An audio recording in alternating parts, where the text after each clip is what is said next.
Tayo, merienda. Good morning, good morning, good morning mga kababayan. Kain tayo merienda. Shanghai. Kain tayo. Tika, wait lang. Kukunin ko muna mga kababayan yung aking sauce. Wala yung sauce. Lagayan ko pala ito ng aking sauce. Sauce ko. Sasawsawan ba? Wala ko maliit na mangkok na basag na to. Para siyang para siyang pangalan nito, parang strawberry. Ayan. Ginawa ito ng aking mister mga kababayan. So, sasawsaw natin ganito oh. Parang ketchup lang.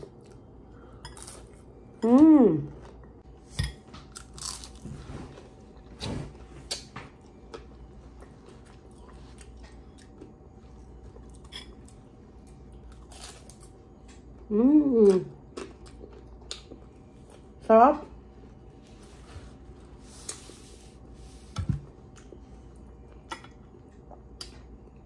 Ano po ito yung ginawa ko, yung galunggong na isda. Ginanong ko. Sarap siya, parang kahit hindi ka magkanin, mag-rice, gagawin mo lang merienda o papakin mo.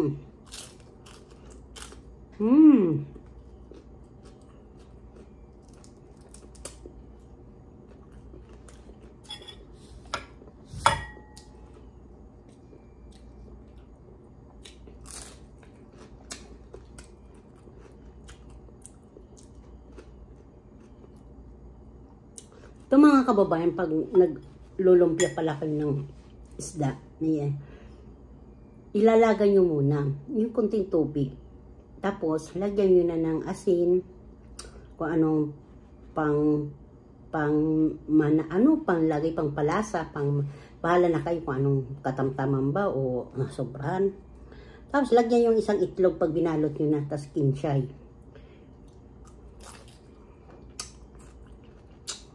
Kung gusto nyo din, lagyan nyo ng carrot. Ako linagay ko ito carrots eh. Tinadtad ko lang.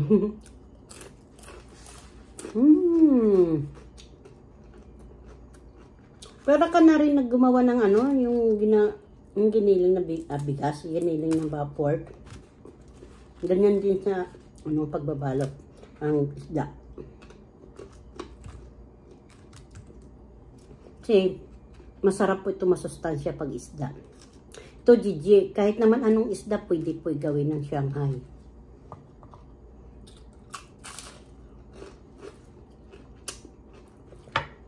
Basta po, alisin nyo muna yung tinik kasi alam nyo naman yung pagbata ko kumakain mga anak natin, hindi na nila yan nararamdaman pag nasarapan na. Tiyaga ka lang talaga dito magtanggal ng ng tinik mga kababayan. Pero pag natapos mo yan, nabalot mo na, gawin mo ng ganito. Tanggal naman yung pagod mo.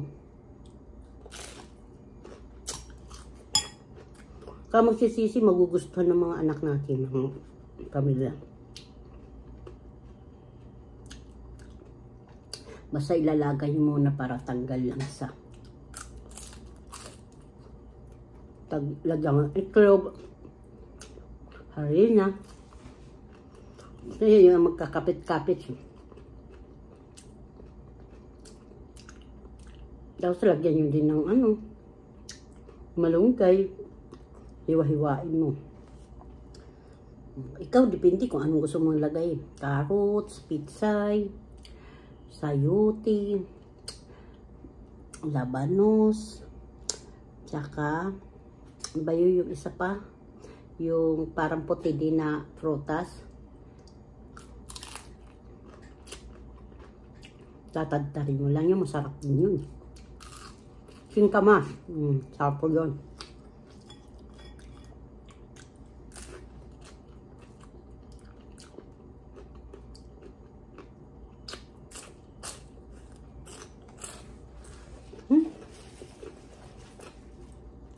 Iwan ko na sa mga anak ko.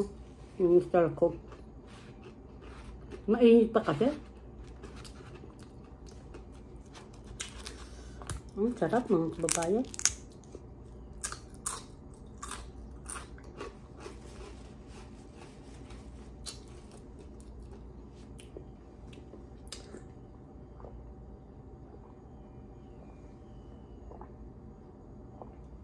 Okay na to. Merienda ko. Nakatatlo na po ako.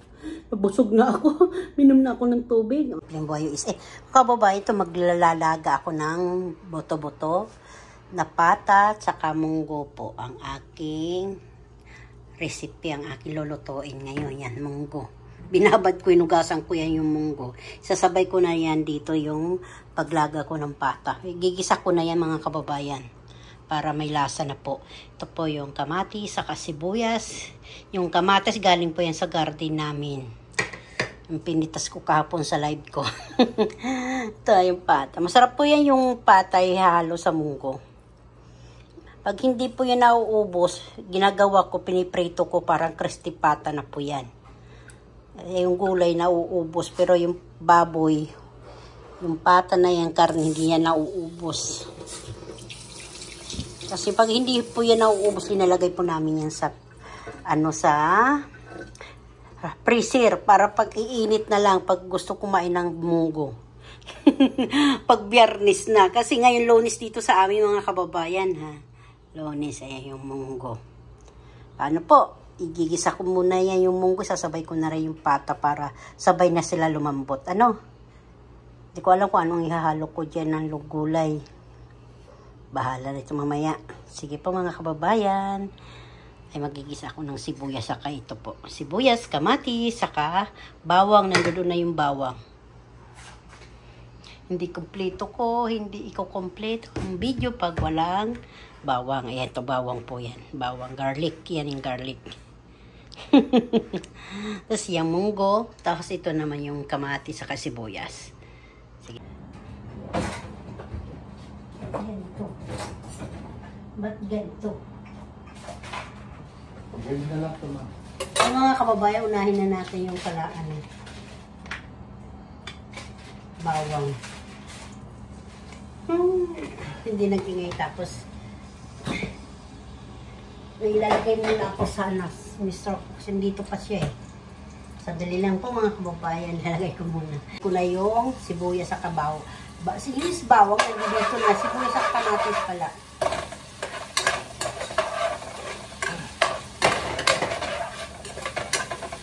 Hindi lang natin tanggalin ano yan. Kasi matutunaw agad yung matagal pa mamamalagay yung munggo. So yung munggo, lalagay na natin mga kababayan. Inuhugasan natin yan kasi binibila dyan sa kalsada yung munggo, inaapak-apakan. Tapos sasabay na natin yung pata para sabay na sila lumambot. Para kasi sila matitigas. Ito pong pata po ito, pag hindi nyo nauubos, gawin yung preto parang crispy pata.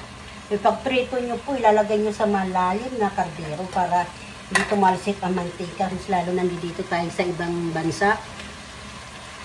Nakakapahakot yung apoy. Nag-iisa lang tayo. Tatakpan muna natin mga kababayan bago natin lagyan ng tubig. Ano?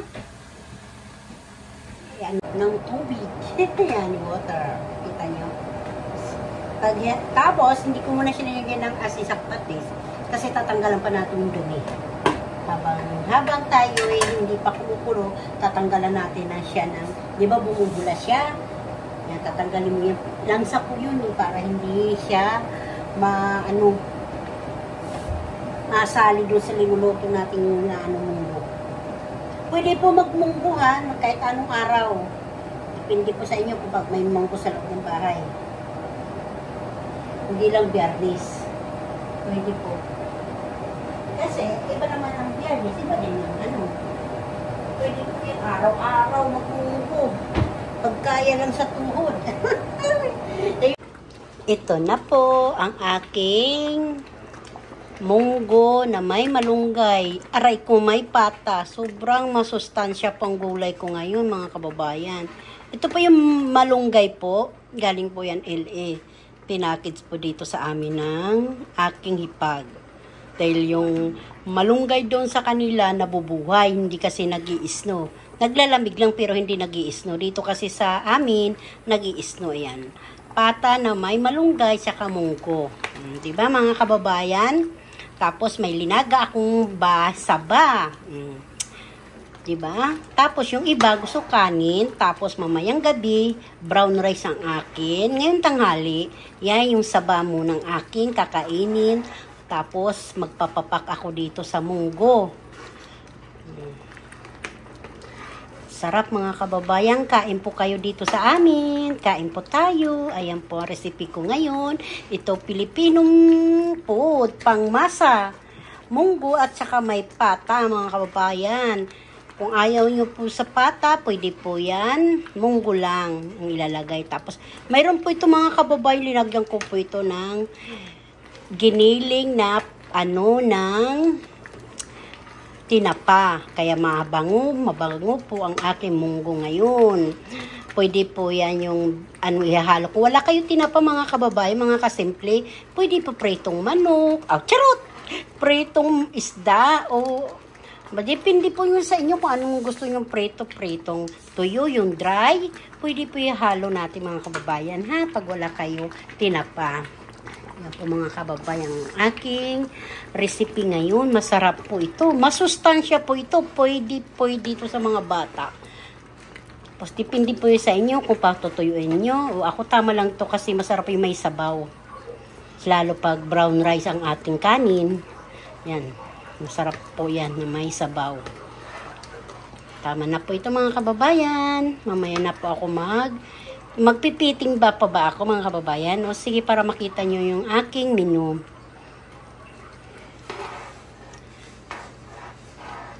Tatabi ko na lang sa sa aking saba. Mga kababayan, ito na po yung aking pagkain ngayon. Ito na po yung adobo. Ito yung munggo. Ito po yung munggo na may pata. Ayan po. Piniting ko na siya dyan para may korte siya mga kababayan. Tapos ito naman yung aking saba na linaga. Binalatan ko na siya mga kababayan. Charot, wala na talaga siya balat. Linalaga ko lang. Konting tubig lang. Parang steam lang mga kababayan. Katapos ito po, pusit po ito. Yung dry na pusit. Ito na po yung sausawan. Kasi, mahilig yung mister ko dito sa dry na pusit. Galing din dito LA, mga kababayan. Basta yung malunggay, galing din LA. Yung sili lang, hindi. Tsaka yung pata. Mga kababayan, ito brown rice. Sinigang. Sinangag ko siya na may itlog. Tapos na mayroon po ay onion. Linagyan ko siya onion. Wala po yan, ano ba yung garlic? Hindi ko linagyan. Sibuyas lang linagay ko. Tapos yan, yung suka, sausawa ng pusit na dry, na tuyo.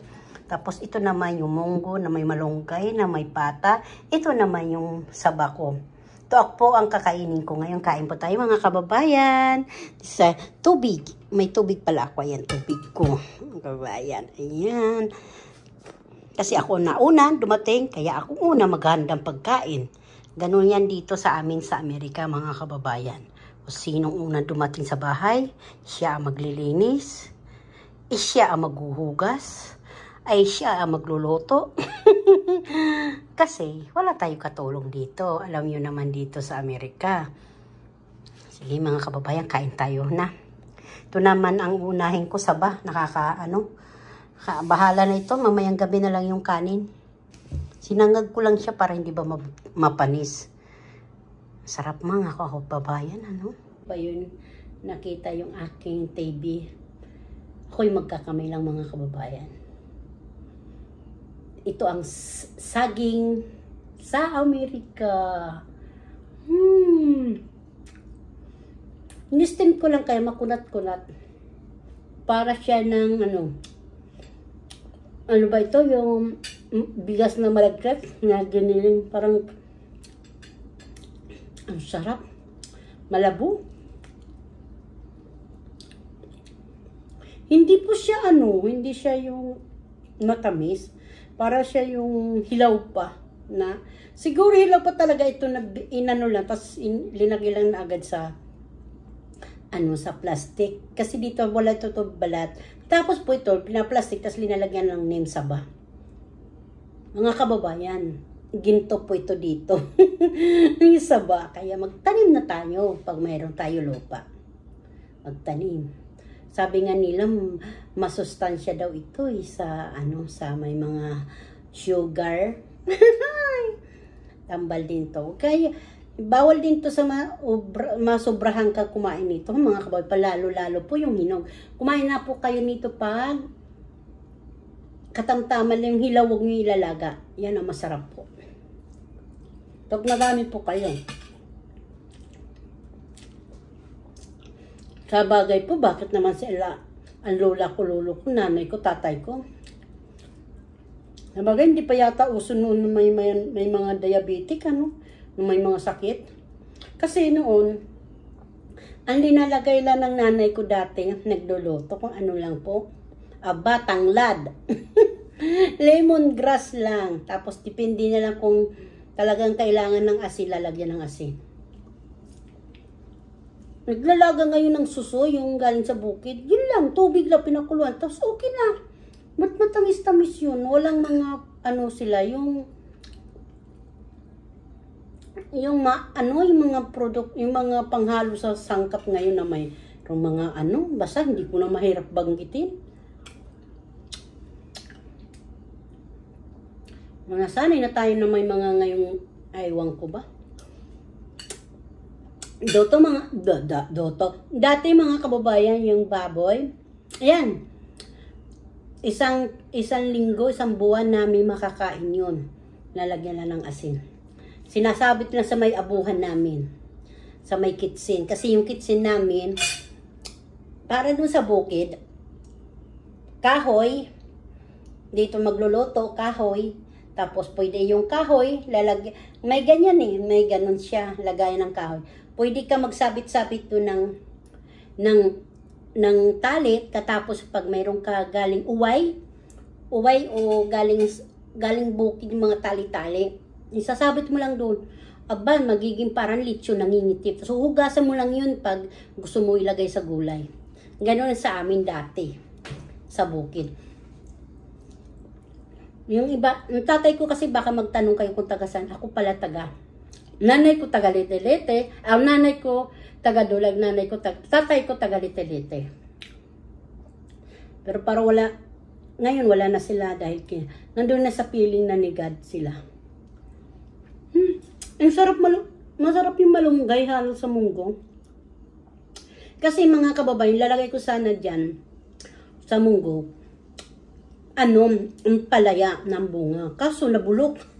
Andyan, sa basurahan, tinapon ko na. Pakita ko sa inyo mamaya mga kababayan. Kain po kayo ngayon mga kababayan. Simple lang pagkain ko ngayon. Saba, linagan saba, saka munggo. Ito naman brown rice na lagi ko talaga sinasangaglan tuwing umaga. Kinakain din ng anak ko yan, tsaka ng mister ko. Ang sarap mga kababayan na may sili.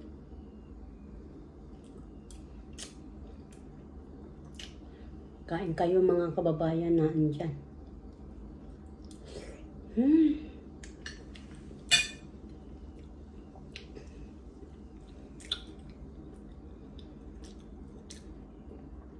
Watching pala lahat ng mga nagko-comment sa akin, lalagay ko na lang yata ngayon ang mga pangalan niyo sa mga comment niyo dyan sa mga una kong video, doon kayo nag-comment. Marami pong salamat mga kababayan, mga friends, sa mga sir at ma'am. Marami pong salamat. Ingat kayo lagi. Goodbye. Dito ko na ito tatapusin ang aking video ngayong araw na ito. Basta kung di po ito maabot ng 13 o 14, 15, 16, 17 hanggang yun na lang po ang aking hangganan ng aking bibidyo kasi ang hirap mag-edit na sa cellphone lang po ako. Pasensya na kayo ha. Marami